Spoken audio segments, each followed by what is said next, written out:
Robert Rivas Radio, Tejano, and much more. Robert Rivas Radio, Tejano, and much more. And at this time, I'd like to welcome Stefani Montiel to my morning show. Good morning, Stefani. Good morning. It's great to be here. Thank you for inviting me, and it's always a pleasure talking to you. Stefani, it's always a pleasure talking to you, Stefani, and también seeing you. I think the last time I saw you, Stefani, if I remember correctly, I'm trying to get my dates straight here, but I saw you performing at the overtime stage out there at the AT&T Center when I went to go check out the Spurs in a playoff game. Is that correct? Yes. Yes, you're right. We were out there, and gosh, such an awesome opportunity for us. We do have a group that is kind of like a cover band. We do a lot of, we still do Tejano music, we still do Latin music, but we do a lot of R&B and pop music as well, and it's called Lush, and we are able to kind of cross-pollinate into other genres of music and other, just musical events and things like that. So we were able to work with the Spurs, and we've worked with them for years now, working out there as Lush. And we've also gotten to perform as Stefani Montiel at the halftime show. So we did a lot of really cool stuff with them. So very exciting. I think that's very awesome, Stefani. Even more so, like I said, me and my son went to the playoff game, and we went out there early, have a beer, and enjoy the environment before we go to the game. And I was just hearing somebody perform. I didn't see who was up on stage, and I said, wait a minute, I know that voice. And there you are on stage. And what's so ironic about this, too, is that in between one of your songs, you send a shout-out to your daughter, who's part of the Silver Stars, right? She's a silver dancer, yes. This is Silver dancer, there you go. Silver dancer. Right, She was, last year was her first year. And then she tried out again this year. They have to try out every year. They're not secured, they don't have a spot that's secured for, the following year, even though they're a veteran. So she tried out again this year, and she made the team again. So it looks like we'll be heading out to all the Spurs games again, even though we're already big fans, but even more so because she's there. How cool is it, Stefani, for you to be performing there at the overtime stage, and your daughter is sitting on the long table with all the silver dancers signing autographs? How cool is that, right? It's really neat.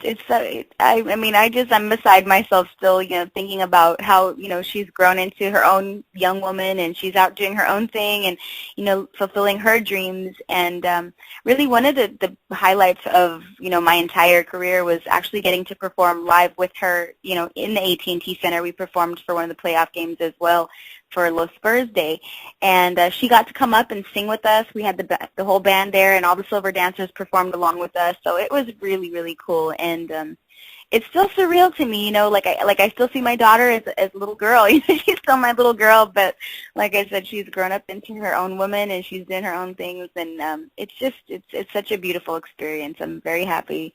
To have had my kids when I did and be able to, sit back and enjoy the things that they're doing now. My kids, I know exactly the feeling, Stefani. My kids, they're grown up as well. And, back in about 10 years ago, maybe give or take a little bit, I would go to Graham Central Station, and my kids were hanging out there. They're grown up now, too. And my two daughters, Daddy, how you doing? And I'm going like, okay, now, you can call me Dad, but, you're kind of making me feel old here, right? And my son's like, Dad, my son goes, Dad, you don't belong here no more, Dad. Yeah, get over it, Dad. Get out of here, man.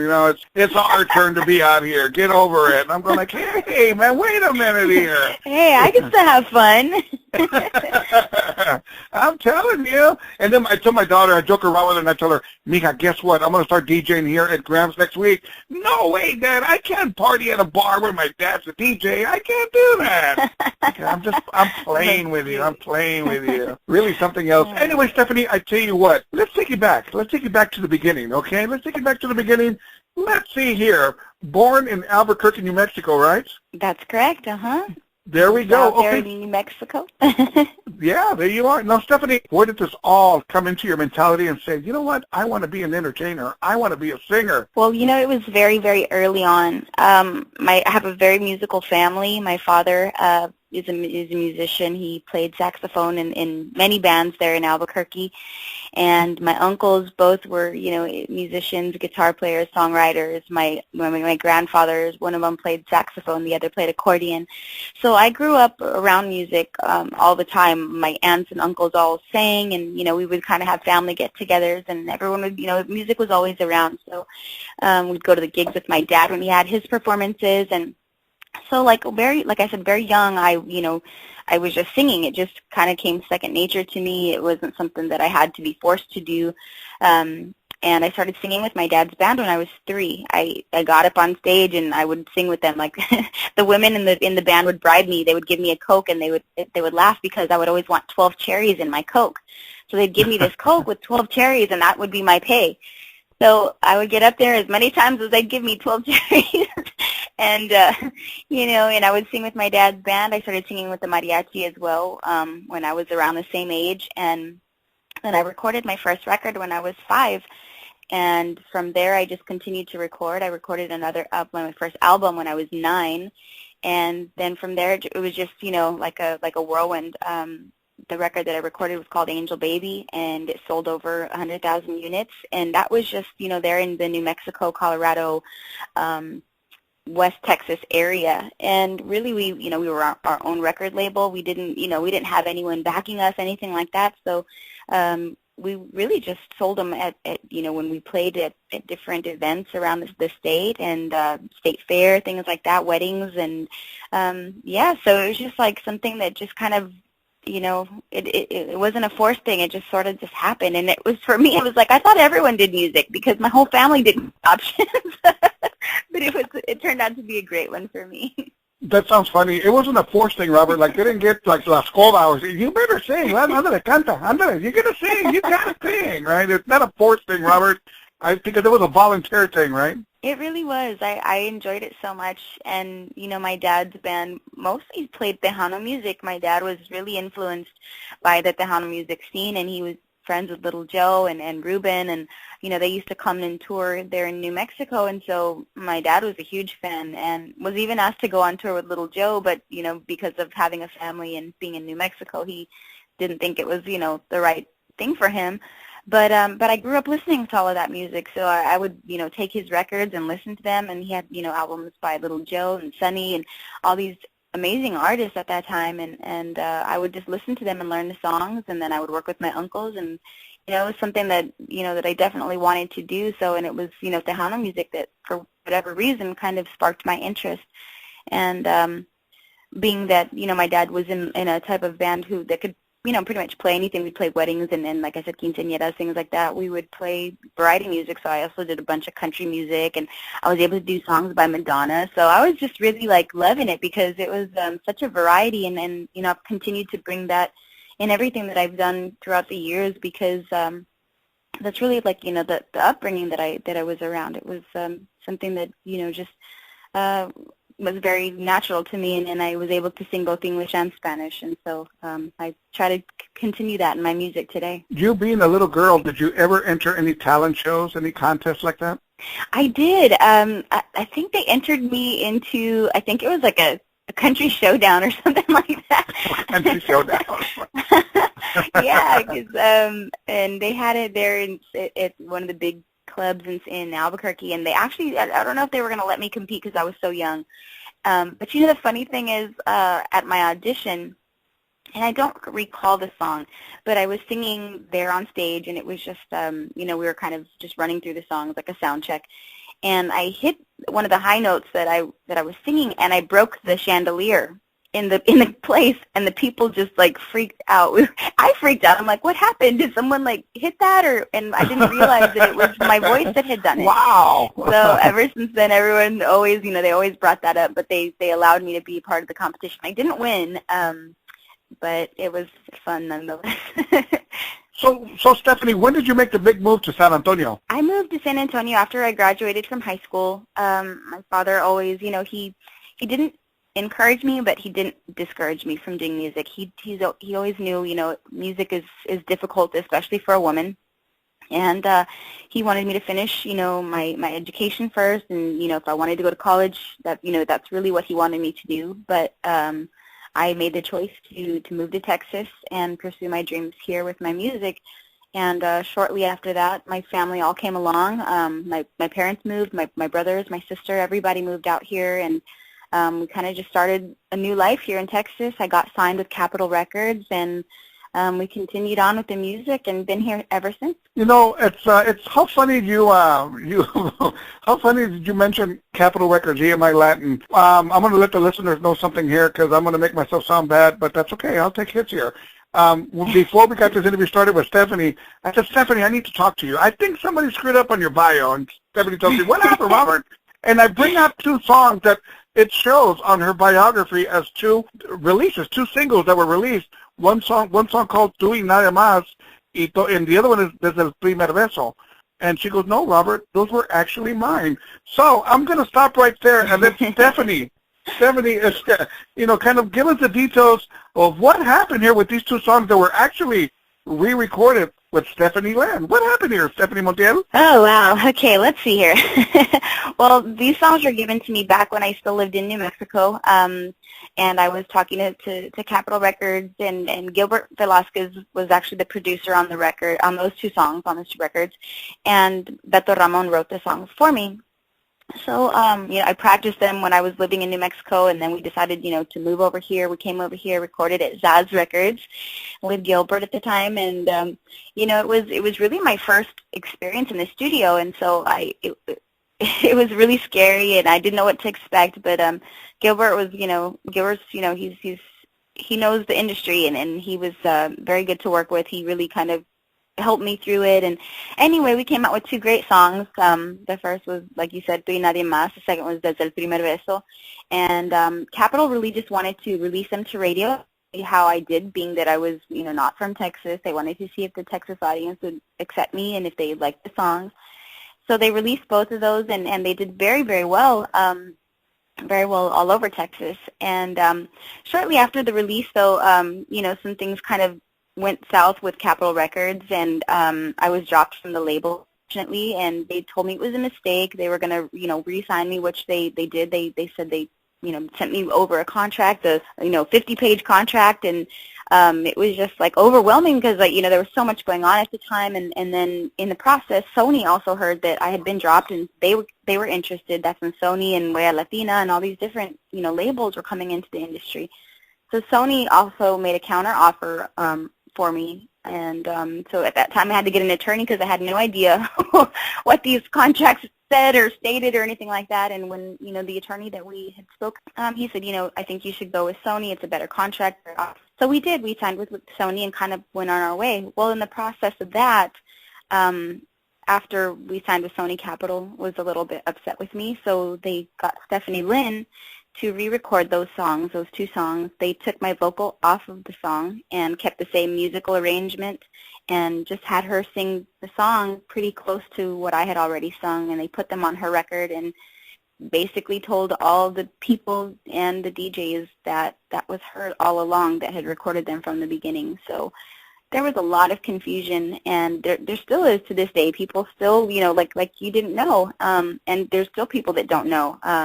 Or people will say, oh, why did you sing Stephanie Lynn's songs? But when, in reality, they were mine first. And so it's kind of a crazy story. But Stephanie, I have never heard an artist put it the way you did. And I love the way you put it. The record label let me go gently. I've never heard anybody put it in that frame the way they let me go, but gently.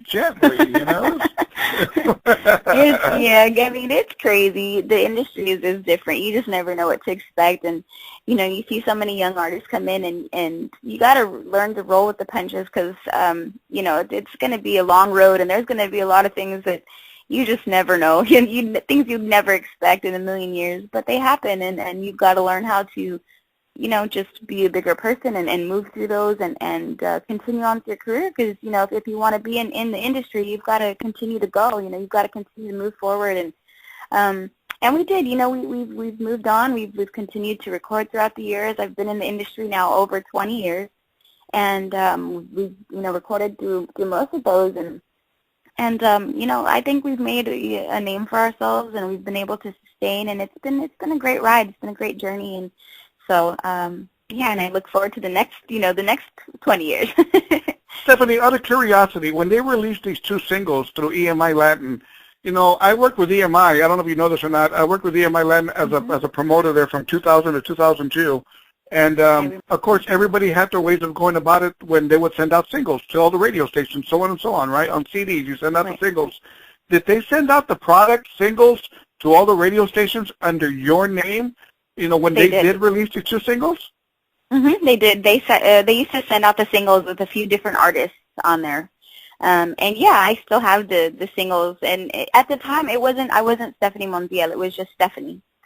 Because there was no other Stefani in the industry, so we at the time decided just to use my first name, and that's why it was a little bit more confusing because I didn't have a last name. So when they said Stephanie Lynn, it was sort of like, oh, okay, it was still Stephanie, Stephanie or Stephanie Lynn, or it's the same person. Correct me if I'm wrong in this, Stephanie. If I remember correctly, so I'm trying to test my memory bank here.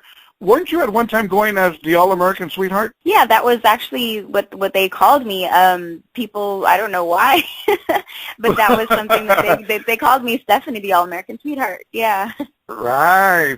What Sony came up with that, right? I think, I think so. And we actually, because of it, on my first record with Sony, we did when we did the photo shoot, we actually did a picture with the with the American flag because it was the All-American Sweetheart. So it was something that we kind of use, I guess, make people remember, my name and remember who I was. So now, whatever happened here, as you explained it, between EMI and then what they did, and then they're trying to correct it, and hey, man, you got to look out for yourself, no doubt, and you have to do what you have to do. But along with this, it caused some kind of friction between you and actually Stephanie Lynn, in a sense, right? It was difficult, it really was, just because, people were always getting me wrong, saying Stephanie Lynn, and they were still thinking that it was the same person because of those songs. So it got a little frustrating, and really I think we just kind of kept our own path. We didn't really cross paths much. If we did, it was like we kind of just, high and by. It wasn't like a great friendship or anything like that. But I wouldn't say we were like enemies or anything like that. We kind of just, like I said, we kind of just steered clear of each other. I can understand that. It can be frustrating when, you're trying to establish your own name, and then, the record label, EMI Latin, they come in with another Stephanie, you know what I mean? And it caused a lot of confusion, it sounds like, right? Yes, it really did. And it was, it was hard. And like I mentioned, sometimes, even to this day, people still say, are you, they'll still say, are you Stephanie Lynn, or are you Stephanie, the All-American Sweetheart, or are you Stefani Montiel? And it's like, wow, I've been in this industry this entire time, and I've recorded all of these records and all of these songs, and people still ask that, But it's like I said, it goes with the territory, and, you can't expect everyone to know everything that happened 20 years ago. So, like I said, just take it with a grain of salt and kind of explain stuff and move on. Stephanie, Stephanie, you're probably saying, man, it's tough enough as it is, just trying to get myself established in this crazy business. And then here we go with, they give me something out of left field over here. Hey, man, give me a break here, right? Yeah, it was definitely unexpected. We couldn't believe it. It was, and people, told us, oh, we'll sue them and this and that, but it's just, it gets to be too much when you get involved in stuff like that. And I figured, well, we're already kind of on our way. We do have a name. We have a record out. And really we've just tried to kind of solidify, my music and just what I'm capable of during our live shows and through the music that we've put out since then. I can really relate to what you're talking to in a sense.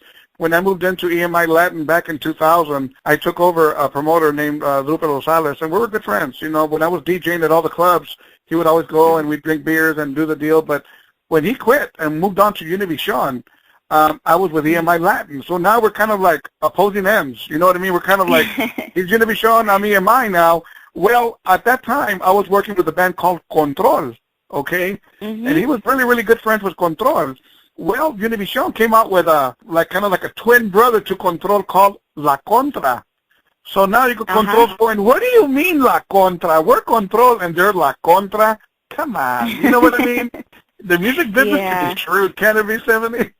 It sure can. Yeah, I guess that you got to find a way around it. And I mean, we've tried our best, and I think we've done all right. It's like I said, there's still some confusion to this day, but I guess the music I think speaks for itself, and really it doesn't sound like Stephanie Lynn's music. Our voices don't sound the same, and we really don't look alike. It's so I think people just kind of get that kind of like, well, what happened or what went on? They want to know the story. So that's more like what goes on these days. But we're just out here making music, making hits, and doing the best that we can.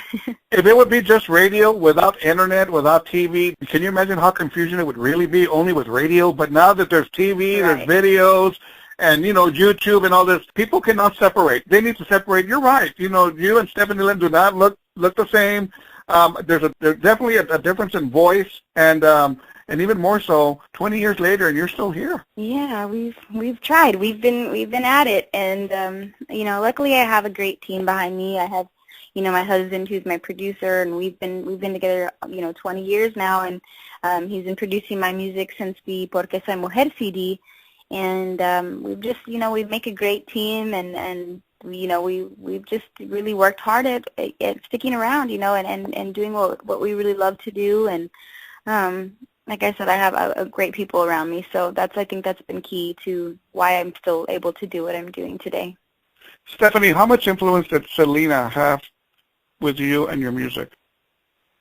Oh man, of course, she's definitely was a big influence, and still is. I think she will continue to be for many years for many people. But she was one of the artists that I listened to when I was back in Albuquerque. And when I signed with Capitol, it was just so awesome because I got to, do showcases with her. I got to really know her as a person. We became friends. We would call each other. She'd make, she made earrings for me. She would leave me notes. We would stay at the same hotel when I came into town, and she was, kind of working here or whatever. And she'd let me know, Selena's, I'm going to be here. And I'm going to leave you something, so make sure you go and you tell the guy at the front desk to give you the same room that I had. And it was kind of a funny thing because they all knew Selena really well. So one time they gave us the same room, and she had left a little box under the mattress for me. And it was a pair of earrings that she had made. And it was just like, she was such a kind person, aside from her music. She just really was such a genuine and fun and just a person that, you can't compare her to anyone. She's just so unique, and I'm just truly thankful that I had the opportunity to know her as a person instead of just the artist because, in knowing her as an artist, she was larger than life. And she was that way in person as well, and as just, just a human being, but she was an extraordinary human being. Stefani, where were you on that dark, terrible day when she was killed? Where were you? What were you doing? What is your memory of that day? Like I said, my family had moved here with me, and I was living in an apartment at the time, and I needed to do laundry. We were getting ready to go on the road, so we had gone to a washateria to wash all our clothes, and at that time, I didn't even have a cell phone. I don't believe there were cell phones, or if there were, it was very expensive. So I had been gone from my apartment most of the afternoon, and when I got home, I could hear the phone ringing. And it was actually my husband, who was my boyfriend at the time, and he was living in Corpus, and he was hysterical and telling me, where have you been? I've been calling you all afternoon. And he said something happened to Selena, and it just kind of, I felt like a shock through my whole body. It was so scary, and he told me what had happened, and I kept telling him it couldn't be true. I'm like, no, that can't be right. It can't be true. And unfortunately, it was. We actually got our band together, and we were traveling to Brownsville that same day. So we stopped in Corpus because they canceled our show, and so we went to Selena's house, and we kind of sat out there with the fans, and everyone shared stories of her. And I mean, it's still, even talking about it now, it's so surreal and doesn't seem possible. But what a void she's left in our industry, and how she's touched so many, and continue to 20 years later. It's amazing. I can imagine how you felt to be invited to be a part of Fiesta de la Flor out there in Corpus Christi last year, no que no? Oh, it was awesome. It was, such an honor, and, still so thankful to Mr. Quintanilla and all the Quintanilla family, and, of course, the city of Corpus Christi, because they were the ones that decided, who they wanted to have out there, and we were really the only Tejano female that was asked to perform. There were other artists, other female artists, but they were like in the genre of rock or kind of like punk music, and they were amazing. All of the artists that were out there were fantastic. But like I said, it was such an honor for us, and it was such a beautiful tribute to her, and to see so many fans out there still supporting her music and dressing like her and singing all the songs. It was quite an event. It really was. I was just blown away. I was out there for the 2 days, and it was just unreal. And I was very blessed and very fortunate that I was asked to help promote the event. And like I said, even more so, to help promote the event, to be a part of it. And I can remember being out there, and it had rained quite a bit. And I think on your performance, you barely squeezed it in before all the clouds let loose, right? Yeah, we did. We were up there. It rained and drizzled most of the time, but we still had a great show, and we had so much fun. And the footage from the performance is awesome, and the feedback we got from everyone was awesome, and we had a great time. I mean, yeah, we got a little bit wet, but hey, I mean, we kind of finished like right before it started like pouring. So yeah. we got kind of saved in that sense, but it was a blast, and definitely something that I will remember for the rest of my life. Stephanie, you've had so many hits, but I'm going to, we'd be here all day and all night talking about it, but I'm going to put the spotlight on one song that I play. I play the hell out of it, let me put it to you that way, on my radio station, along with the other music, but this one here has really grabbed me. I love it. It's an awesome song. Talk to me about Ponle Más. Thank you. I love this song too, and this one was actually, when we work on our records, Gabriel will ask me, what do you want this album to say? What do you want this album to sound like? What do you want to talk about? What are your topics? And really, I just said, I want one of those songs that just kind of like gets you up and moving. I said, I just want it to be fun and like kind of like a give it all you got type of song. and I'm and I'm a huge fan of kind of like the Aniceto Molina. I love Aniceto Molina. I love his style, and I said I want like kind of like an accordion that sounds like like his style, but I still want it really modern and clubby feeling. And so when it's funny because I remember him leaving, and then he came back, and he had kind of done this song in his car. He was like, he has a tiny keyboard, and he had kind of started arranging the song in his car, and he came back, and he was like, I don't know, I'm not sure if this is what you want, but check it out. And when I heard it, I was just like, oh my goodness, this is like, yes, this is exactly what I wanted. And I was so excited. I couldn't wait to to release it. We started, working on it right there, and then we were able to perform it prior to it being out at the Tejano Music Awards, and it got, great reception there, and it's just continued to kind of just take on a life of its own. And I mean, it's a song that you can't mistake with anything else. It's there's nothing else like it out there, and even to this day when I perform it, it's still just like, it feels like I'm just doing it for the first time because it's so much fun. Stephanie, when I play it on the morning show, I tell people, if this song doesn't wake you up, nothing will. That's awesome. I tell you what, Stephanie, let's take a break in the action. I'm here with Stefani Montiel. Robert Rivas Radio, Tejano, and much more. Robert Rivas Radio, Tejano, and much more. And I'm back here with Stefani Montiel. Stephanie, this song, Ponle Más, I'm telling you, man, it makes me want to call in sick. But I work for myself. I can't do that. What an awesome song, I know. Stephanie. I hear that, like, people don't want you to get off the radio these days. I hear that they just can't get enough. They can't get enough. Hey, how much Red Bull can I drink around here? Hey. That's my favorite. I love that stuff. Stephanie, now, let's move forward here. Before I move forward, I want to talk to you about Lush. But before we go there, I want people to know some of your accomplishments of what you've done. Now, 6-time Grammy nominated, right? Yes, yeah. There you go. Along with that, Academy of Tejano Artists and Musicians, 2004, 2005, 2006, 2008, Female Vocalist of the Year, right? Yes, sir. That was a nice. Now, That's the one really that got nice. to yes, and the one that got to me was 2011 Female Vocalist of the Year and 2011 Bilingual Song of the Year. That's from the NMHMA. I'm not going to lie to you. Who is NMHMA? That's the New Mexico Hispano Music Awards, and they're held up in Española, New Mexico, and which was really, nice for me because, like I said, I moved to Texas, over 20 years ago now, and to still be recognized by my peers and the industry in New Mexico was such a, it's just such an honor.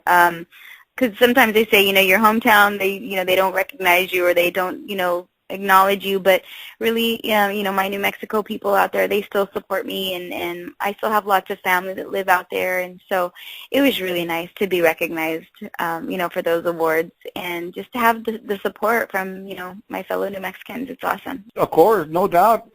Stephanie, I can remember, and mind you, I'm sure you know this, I used to be the DJ at T-Town. From 91 to 94. I remember. T-Town, Carlos Perez, Danny Levinson, we were there, man, and I can remember you performing there at T-Town. I remember that, man. Toda pollita, but there you were, man, kicking ass. You were doing what you had to do. Simply, what are your memories of T-Town, Stephanie? One of my favorite memories was actually one of the nights that Selena performed there, and they had that back green room, kind of like, on the side of the... Stephanie, let me interrupt you here real quickly. Stephanie, I had a special about T-Town, and unfortunately, I didn't get a hold of you in time to have you include in some of the artists that performed there. And I swear to God to you, Stephanie, each and every artist talk about that back room. The green room, the hotel room, however you want to put it. You put it nicely, the green room, Robert, we had so much fun. There was all, food and everything, and I just remember Selena was always just, acting out, just being silly, and she was eating strawberries, and she had the strawberries all over her teeth, and she would talk like, and she was trying to talk to everyone, and, most of us didn't realize that she had the strawberries on her teeth, and she would just keep talking, and she was, like, making jokes and stuff, and she had the red, strawberries all over her teeth, so we were cracking up, and we were throwing M&Ms at each other. The guys were, like, throwing M&Ms and hitting us with M&Ms. And, before we left that room, it was an actual mess, but we had so much fun, and, I left with her and Chris that night. We went to eat at Mi Tierra, and Mi Tierra was closed, or no, not Mi Tierra. We went to eat at Las Palapas. Las Palapas was closed, so we ended up at Mi Tierra. And it was just, just one of those nights that was just so much fun. But that's really, like, my fondest memory of that place. Of course, my performances and everything were wonderful. But, now that Selena's not here, it's just something that kind of sticks out, in my mind. And is just a really special night that I got to spend with her. It's funny you mentioned all the M&Ms and the strawberries and y'all trashed the unit because, Stephanie, I still have the bill. Right It wasn't me, though. It was Stephanie. Selena. It was Selena's band.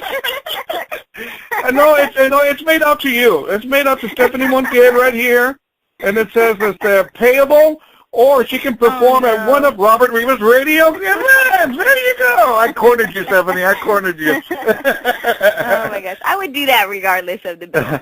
Lots of fun, Stephanie. Really, lots of fun. T-Town, I have a lot of fond memories of a lot of artists out there. I remember you as well. And, Stephanie, here's a fun fact for you. We used to record a lot of bands performing there. VHS. We used to record you guys, all of y'all. And oh, wow. Ask me if I have your performance. I don't know what happened to a lot of them. I stayed with a few. I've got 2 performances of Selena. Check this out, full concerts. I have 2 of Selena, one of David Lee with Jay Perez, Hometown Boys, Joe and Jimmy, and these are full concerts. We used to record it. Who would ever know where we would be at 20 years later, right? Wow, that's crazy. That's gold right there. You need to release those. Can you imagine if I were to have your concert and said, okay, let's put Stephanie up here on YouTube. Let's show what she's all about back at T-Town. Oh, man. I don't know. That was back in the beginning. I'm sure I had a lot to learn back there. No, you were doing well. I like to put, you were kicking ass, Stephanie. You really, really were, should I say. Now, let's move forward. Let's talk about Lush. Yes. Well, I created Lush because, like I mentioned earlier, my kids, I have Ilea, which she's 19 now, and my son Jalen, who is 16. And, we used to take them on the road with us. I had them, very young, and we would take them on the road with us. They were everywhere we went. We had our bus, and my mom would come on the road with us and take care of them. But I just really didn't want to leave my kids, alone or at daycare or anything like that with, or with people that I just, didn't trust or, anything like that. I just wanted our kids to be with us. So, like I said, we took them on the road, and it really just got to be a little bit difficult once they started school. So we created Lush to be able to still perform and not have to be on the road as much. So we started playing around town, and we had our local clubs and places that we would play here. We would do, private events as well, but it was all pretty much done here in San Antonio. And it gave us the freedom to, be here for our kids' soccer games or for our kids', cheerleading things and, all of that good stuff. So it turned out to be a really fun time for us. We had a lot of freedom musically, and we were able to do music by, every artist under the sun. We did a lot of Beyonce and Rihanna. We did Daniceto Molina. We did salsa music. We even, did different rancheras and things like that. So we kept it really versatile. And I think that's what the people enjoyed is, people from, every walk of life would come out to see us, and we had, lines around the building every time we played, and it never got old. We changed the music up all the time and just had, a lot of fun. And, but now that the kids are grown up, we decided to kind of just go back full-time into Tejano, and that's kind of where we're at now is just, hitting Tejano full force again. Stephanie, people fail to realize how much work is involved in the projects like what you do, other bands as well. I mean, they think it's as simple as you get up on stage, the lights are shining on you, you grab the mic, and you start singing. How wrong are they? Yes, it really is a lot of work, and people don't take into account, we have to learn these songs. Everyone's got to learn their parts. For me, lyrically, it's difficult to learn so many songs. With Lush, we would learn, probably new songs every couple of weeks. We would try to kind of keep it new and fresh and, keep up with what was on the radio or if there was a new song that people were liking. And it was kind of difficult for me to learn these lyrics. There were several times when I messed them up and we would laugh and I'd forget them. But, it was all in good fun, and people, people understand and had a great time regardless. But really, it is a lot of work, and we also would take our own PA, our own lighting, and all of that stuff. So we would go in early afternoon and set up, and we'd have to get a sound check, and then come back home, get ready, and go back out to the club, stay there till, it closes 2 a.m. They'd have to wait till everyone gets out. Then we could, take our stuff down, and by the time we got home, it was, 4 or 5 in the morning. So, it doesn't leave a lot of time to have fun. We're out there entertaining, and it still is a business. And really that's what we're there for. We're supposed to have fun, but it's more for the people, not so much for us all the time.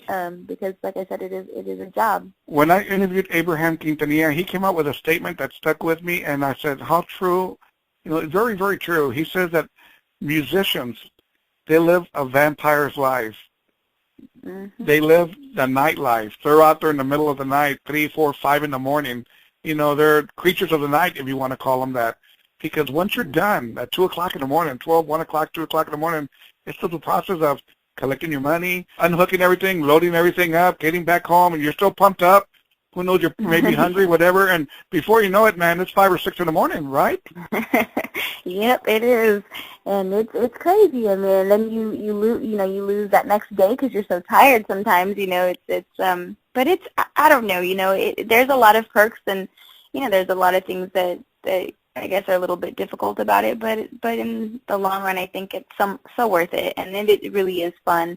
You get to meet so many different people from all over the place, and I don't know, I'm just super thankful that this is the career choice that I made. It hasn't been an easy road, that's for sure, but it's been an eventful one and a fun one. Stephanie, how is your husband doing, Gabe? He's doing amazing. He's actually sitting over here playing Minecraft.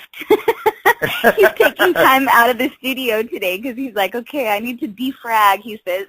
So he's over here building cities and homes in Minecraft. There you go. There, will give him a shout out for me, please.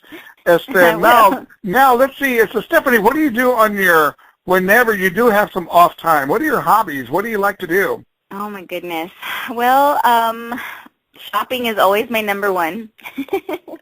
I love to shop, whether it's at the stores or online. It doesn't matter. I'll find a place to shop. But that's Gabe's probably shaking his head right now. He's going, I know, man. He's learned to deal with it over the years. He's like, as long as you don't spend my money, we're good.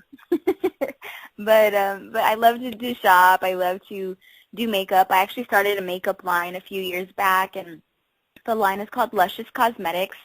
And, that's something that, kind of goes hand in hand with what I do, as far as, like, the clothing and makeup and hair and all that good stuff. So a good friend of mine decided to kind of help me start that line, and we still have it. We still have, eyeshadows, lipsticks, foundations, brushes, all that good stuff. And we've kind of not done a whole lot with it lately just because I don't have the time to really put into it that I'd really like to, but we've been talking about kind of getting more involved with that again. And then other than that, I love to work out. I started working out at a gym here in San Antonio. It's called the Spartan Pit, and we work out with a trainer. My sister and I work out with a trainer there. He's the owner of the place. His name is Juan Gonzalez, and he's awesome. And then we also attend different classes that they have there, which is like one of them is a boot camp, and the other is a cardio kickboxing class. And I have never worked out so hard in my entire life, but it's awesome. It's an awesome workout. I'm loving, the way that my body's starting to look. It's not as easy as it once was to lose weight and to stay in shape, but I'm trying. We're out there kicking booty every day, and we work out pretty much every day with him. We train with him 3 times a week, and then we go to the cardio kickbox or the boot camp the other days. So it's a lot of fun, and it's an incredible workout. So that's what I do in my off time. And also go to Spurs games, of course. I was just going to grab you on that. Are you a sports fan? There you go. Oh my gosh, I've always been a Spurs fan since since before I moved here. I love the Spurs. And when I first moved here, we got to meet Sean Elliott and work with the Spurs a lot when I first came to San Antonio. And so my love for the Spurs grew even greater. And when I lived in New Mexico, I was always a Cowboys fan. And I'm still a diehard Cowboys fan. Win or lose, I know everyone always gives me a hard time, but hey, Cowboy fan till I die. There we go. I'm with you too. I'm stick with them. I'm a Cowboy fan, but I get bashed on it, but that's okay. Hey man, you're a Cowboy fan. You're a Cowboy fan, right, Stephanie? That's right. Till we die. That's right. Stephanie, talk to me about your new single. The new single is called Quien Quiere Shots. And like I mentioned earlier, music that I've always done has been a little bit of, bilingual. I don't speak Spanish completely fluently. Before I moved to Texas, I didn't speak it at all. I would just, learn the words. I would phonetically learn, what was saying. And I have to admit, I did say a few bad words in some of my early recordings because I had no idea what I was saying. No way! No way! No! But I learned, when I signed with Sony, they really worked with me a lot and, tried to help me kind of get more familiar with the Spanish language. And I worked with other artists as well, like Eddie Gonzalez, and I used to go to some little classes together, and we would kind of run through questions and how we would answer them properly and the correct way to say things, and so it got easier over time, but still I just don't use it as much as I should. My Spanish I'm talking about. And so with our music, Gabriel and I always talk about this, and I say, well, especially with the younger generation, a lot of us don't speak Spanish. We know we can understand some of it, or we know certain words. And so throughout my career, we've kind of tried to put, the English, I guess, phrases or even just words into our songs. And it's really worked for us. And I think it's because, the people can relate to that. So this new song is called "Quien Quiere Shots," and it talks about who wants shots. But it's a fun party song, and like we're always everyone's always saying that when you're at the bar, who wants shots? And so we're like, okay, well let's do it in kind of like a Spanglish kind of version of that, and it just talks about going to the bar and having some fun with your friends, and everybody's taking shots and just having a great time. And it's a cool little cumbia. It's been getting great reviews everywhere. We're hearing it at the clubs everywhere. People keep sending us videos of the DJs spinning it out at the clubs. So it's doing really well for us, and I hope the people out here that are listening to your show like it as well. Awesome. I'm going to be closing out with that song. But now, we're speaking of shots, so, hey, I've got to ask you, Stefani, are you a shot kind of a girl? It's funny. I didn't used to be. Yeah. But I didn't used to be because I really didn't drink much. I still don't drink a whole lot. But it's so much easier to just take a shot and have like a drink up on stage or something. I'm always knocking stuff down. Even my water, like I'll have my water there and I knock it down because I always move around the stage so much. I'm dancing back and forth and jumping, and so it's much easier to just take a shot and be done with it. And get over with. So you haven't answered my question. What's your favorite shot here, Stefani? My favorite shot? I don't think I can say it on the radio. Well, this is internet radio, Stefani, so you're good. Because this is internet radio, we're good to go. I'm embarrassed to say it. You're not embarrassed to drink it, but you're embarrassed to say it. No, well, how do you it tastes good. It's watermelon. It's watermelon. What is it? Watermelon pucker, and then it has Red Bull in it and whiskey. And it's called a Star Effer. I got you. Okay. That's why I don't want to say it. I don't even like to say it when I'm like performing. I'm like, I get embarrassed. I just want one of those good watermelon shots. You give them the ingredients and you tell them figure it out. There you go. You can figure it out on your own. There you go. Simply awesome. Stefani, any last words for your fans? Oh man, I just need to say thank you so much.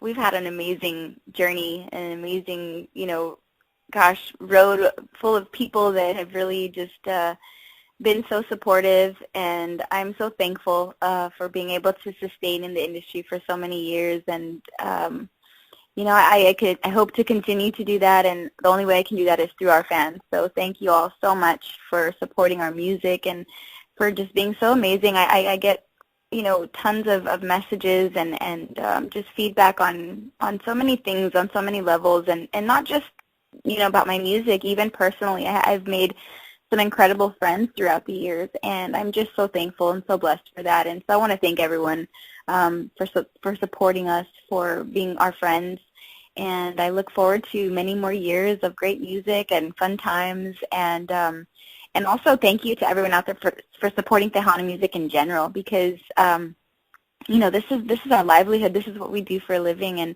and again, without the people out there supporting us, we wouldn't be able to do this. So thank you for allowing us to bring great music to you. Thank you for allowing us to be part of your life's musical soundtrack. And again, I look forward to bringing more music to that. So thank you. God bless you all, and thank you so much, Robert, for having me on today. And I just look forward to another interview here pretty soon, and we have the record coming out soon, so hopefully we can come back and talk more about the new record when we release that. Stefani, before I close out with you, I want to congratulate you on 20 years of being in the business. There are some bands, there are some singers that don't last 20 minutes. You've been here 20 years, and even more so, I'll include Gabe in this because Gabe has been a big part of you as well. And like I said, it's one of the hardest things ever to survive in this crazy, crazy business, especially when you have a lot of people out there that are just looking to pick you apart, if not one thing or another. But, you're a survivor. You've been around, and I don't see you going anywhere. And the beauty of being versatile the way you are, you and Gabe, I cannot see y'all going anywhere else for a long, long time. Thank you. That means so much to me because, like I said, it really hasn't been an easy task, to move my whole family over here. And, we really don't have any other family other than ourselves. But luckily we've made some wonderful friends, like you and people in the industry really have been so supportive. And we kind of have made our own little family out here in Texas. And so I'm so thankful for that. And I love it here. And, nothing taken away from New Mexico because I love New Mexico as well, and like I said, my family and friends are still out there as well. But we just thank the people of Texas for, embracing us, for embracing our music, and for allowing us to be a part of the music out here. And it's such an honor and such a pleasure, and something that I've wanted to do my entire life. And so I think that that's really, why I've been able to stay in it so long, is because really this is where my heart is, and I think people understand that and they can see that. So it's awesome. It's awesome to be here. Stefani Montiel, thank you for being part of Robert Rivas Radio Morning Show. Thank you so much, Robert. God bless. Robert Rivas Radio, Tejano, and much more.